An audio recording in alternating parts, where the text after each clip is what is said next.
ലേവ്യർ അധ്യായം 10. നാദാബും അബിഹുവും. അഹ്റോന്റെ പുത്രന്മാരായ നാദാബും അബിഹുവും തങ്ങളുടെ ധൂപകലശങ്ങളെടുത്ത് തീ കൊളുത്തി അതിൽ കുന്തുരുക്കമിട്ട് കർത്താവിന്റെ മുൻപിൽ അർപ്പിച്ചു. അവിടുന്ന് കൽപ്പിച്ചിട്ടില്ലായകയാൽ ആ അഗ്നി അവിശുദ്ധമായിരുന്നു. അതിനാൽ കർത്താവിന്റെ സന്നിധിയിൽ നിന്ന് അഗ്നി ഇറങ്ങി വന്ന് അവരെ വിഴുങ്ങി. അവർ അവിടുത്തെ മുൻപിൽ വെച്ച് മരിച്ചു. അപ്പോൾ മോശ അഹ്റോനോട് പറഞ്ഞു, കർത്താവ് അരുളി ചെയ്തിരിക്കുന്നു, എന്നെ സമീപിക്കുന്നവർക്ക് ഞാൻ പരിശുദ്ധനാണെന്ന് കാണിച്ചു കൊടുക്കും. എല്ലാ ജനങ്ങളുടെയും മുൻപിൽ എന്റെ മഹത്വം ഞാൻ വെളിപ്പെടുത്തും. അഹ്റോൻ നിശബ്ദനായിരുന്നു. മോശ അഹ്റോന്റെ പിതൃ സഹോദരനായ ഉസിയേലിന്റെ പുത്രന്മാരായ മിഷായേലിനെയും എൽസഫാനെയും വിളിച്ചു പറഞ്ഞു, വന്ന് നിങ്ങളുടെ സഹോദരന്മാരെ കൂടാരത്തിന് മുൻപിൽ നിന്ന് പാളയത്തിന് വെളിയിൽ കൊണ്ടുപോകുവിൻ. മോശ പറഞ്ഞതുപോലെ അവർ ചെന്ന് അവരെ കുപ്പായങ്ങളോടുകൂടെ എടുത്ത് പാളയത്തിന് പുറത്തു കൊണ്ടുപോയി. അനന്തരം മോശ അഹ്റോനോടും അവന്റെ പുത്രന്മാരായ എലയാസറിനോടും ഇത്താമറിനോടും പറഞ്ഞു, നിങ്ങൾ തല നഗ്നമാക്കുകയോ വസ്ത്രം വലിച്ചു കീറുകയോ അരുത്. അങ്ങനെ ചെയ്താൽ നിങ്ങൾ മരിക്കുകയും ജനം മുഴുവന്റെയും മേൽ ദൈവകോപം നിപതിക്കുകയും ചെയ്യും.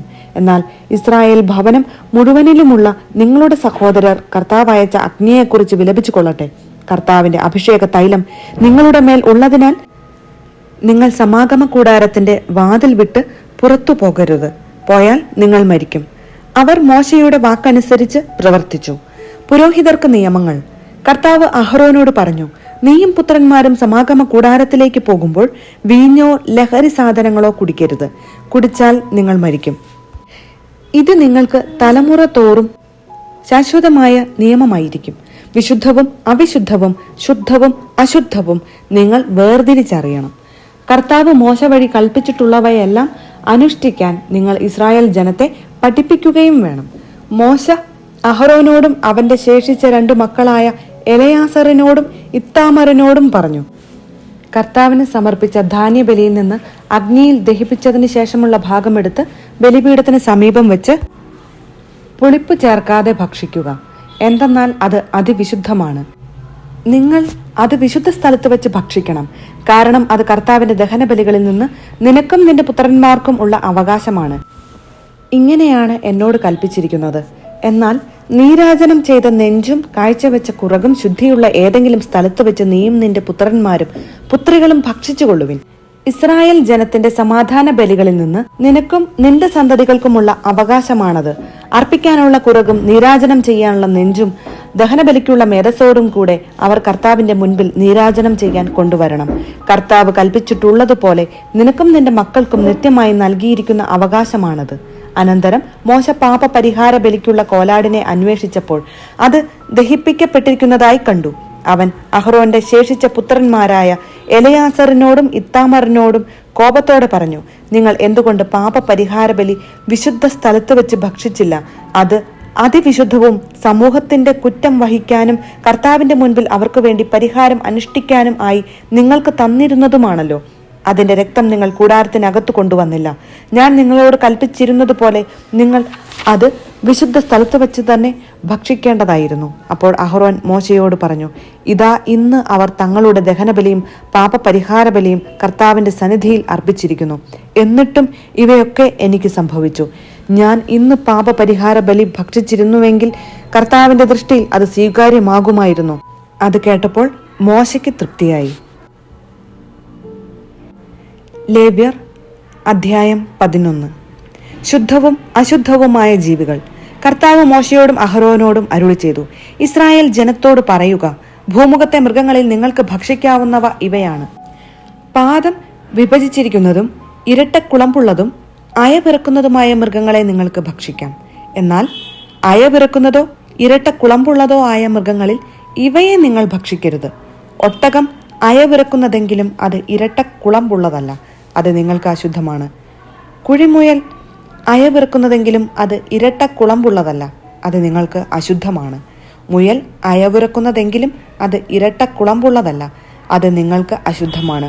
പന്നി ഇരട്ടക്കുളമ്പുള്ളതെങ്കിലും അത് അയവിറക്കുന്നതല്ല, അത് നിങ്ങൾക്ക് അശുദ്ധമാണ്. ഇവയുടെ മാംസം നിങ്ങൾ ഭക്ഷിക്കരുത്. പിണം തൊടുകയുമരുത്, ഇവ നിങ്ങൾക്ക് അശുദ്ധമാണ്. ജലജീവികളിൽ നിങ്ങൾക്ക് ഭക്ഷിക്കാവുന്നവ ഇവയാണ്. കടലിലും നദിയിലും ജീവിക്കുന്ന ചിറകും ചെതുമ്പലും ഉള്ളവയെല്ലാം നിങ്ങൾക്ക് ഭക്ഷിക്കാം. എന്നാൽ കടലിലും നദികളിലും പറ്റം ചേർന്ന് ചരിക്കുന്നവയും അല്ലാത്തവയുമായ ജലജീവികളിൽ ചിറകും ചെതുമ്പലും ഇല്ലാത്തവ നിങ്ങൾക്ക് നിന്ദ്യമായിരിക്കട്ടെ. അവ നിങ്ങൾക്ക് നിന്ദ്യമായിരിക്കണം. അവയുടെ മാംസം നിങ്ങൾ ഭക്ഷിക്കരുത്. അവയുടെ പിണം നിങ്ങൾക്ക് നിന്ദ്യമായിരിക്കട്ടെ. ചിറകും ചെതുമ്പലുമില്ലാത്ത ജലജീവികളെല്ലാം നിങ്ങൾക്ക് നിന്ദ്യമായിരിക്കണം. പക്ഷികളിൽ നിങ്ങൾക്ക് നിന്ദ്യമായിരിക്കേണ്ടവ ഇവയാണ്. ഇവ നിങ്ങൾ ഭക്ഷിക്കരുത്. ഇവയെല്ലാം നിന്ദ്യമാണ്. എല്ലാ തരത്തിലും പെട്ട കഴുകൻ, ചെമ്പരുന്ത്, കരിമ്പരുന്ത്, പരുന്ത്, പ്രാപ്പിടിയൻ, കാക്ക, ഒട്ടകപ്പക്ഷി, രാനത്ത്, കടൽപ്പാത്ത, ചെങ്ങാലിപ്പരുന്ത്, മൂങ്ങ, നീർക്കാക്ക, കൂമൻ, അരയന്നം, ഞാറപ്പക്ഷി, കരിങ്കഴുകൻ, കൊക്ക്, എരണ്ട, കാട്ടുകോഴി, നരിച്ചീർ. ചിറകുള്ള കീടങ്ങളിൽ 4 കാലിൽ ചരിക്കുന്നവയെല്ലാം നിന്ദ്യമാണ്. എന്നാൽ ചിറകും 4 കാലുമുള്ള കീടങ്ങളിൽ നിലത്തു കുതിച്ചു ചാടുന്നവയെ ഭക്ഷിക്കാം.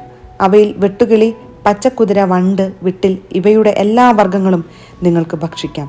എന്നാൽ 4 കാലും ചിറകുമുള്ള മറ്റെല്ലാ കീടങ്ങളും നിങ്ങൾക്ക് നിന്ദ്യമാണ്. ഇവ നിങ്ങളെ അശുദ്ധരാക്കും.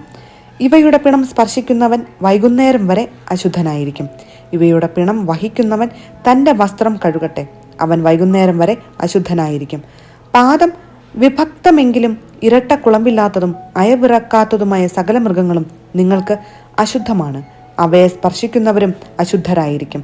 4 കാലികളിൽ നഖമുള്ള പാദങ്ങളോട് കൂടിയവ നിങ്ങൾക്ക് അശുദ്ധമാണ്. അവയുടെ പിണം സ്പർശിക്കുന്നവൻ വൈകുന്നേരം വരെ അശുദ്ധനായിരിക്കും.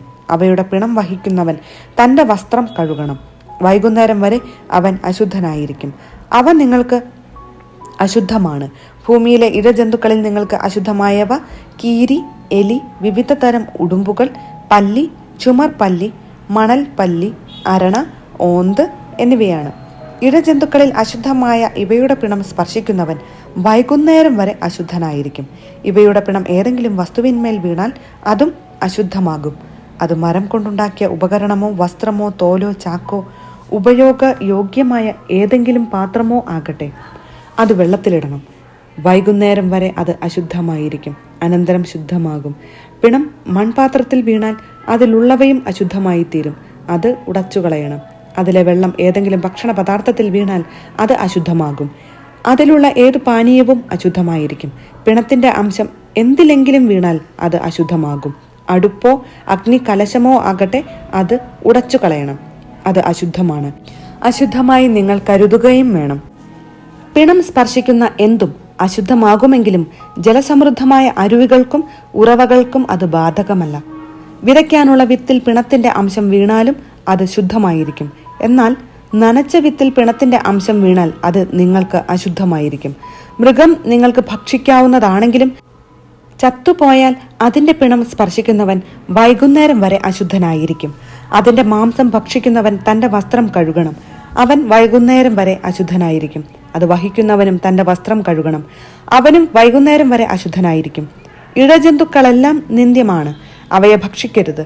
ഉരസുകൊണ്ടോ 4 അതിൽ കൂടുതലോ കാലുകൾ കൊണ്ടോ ഇഴയുന്ന ജന്തുക്കളെ നിങ്ങൾ ഭക്ഷിക്കരുത്. അവ നിന്ദ്യമാണ്. ഇഴജന്തുക്കൾ നിമിത്തം നിങ്ങൾ അശുദ്ധരാകരുത്. അശുദ്ധരാകാതിരിക്കാൻ അവ കൊണ്ടുള്ള മാലിന്യത്തിൽ നിന്ന് അകലുവിൻ. ഞാൻ നിങ്ങളുടെ ദൈവമായ കർത്താവാകുന്നു. നിങ്ങൾ നിങ്ങളെ തന്നെ വിശുദ്ധീകരിക്കുകയും പരിശുദ്ധരായിരിക്കുകയും ചെയ്യുവിൻ. കാരണം ഞാൻ പരിശുദ്ധനാകുന്നു.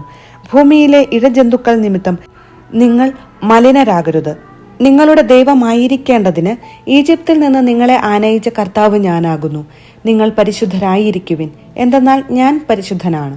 പക്ഷികൾ, മൃഗങ്ങൾ, ജലജീവികൾ, ഭൂമിയിലെ ഇഴജന്തുക്കൾ എന്നിവയെ സംബന്ധിച്ചുള്ള നിയമമാണിത്. ജീവികളെ ശുദ്ധിയുള്ളവയും ശുദ്ധിയില്ലാത്തവയും ഭക്ഷിക്കാവുന്നവയും ഭക്ഷിക്കരുതാത്തവയും തമ്മിൽ വേർതിരിക്കാനാണിത്.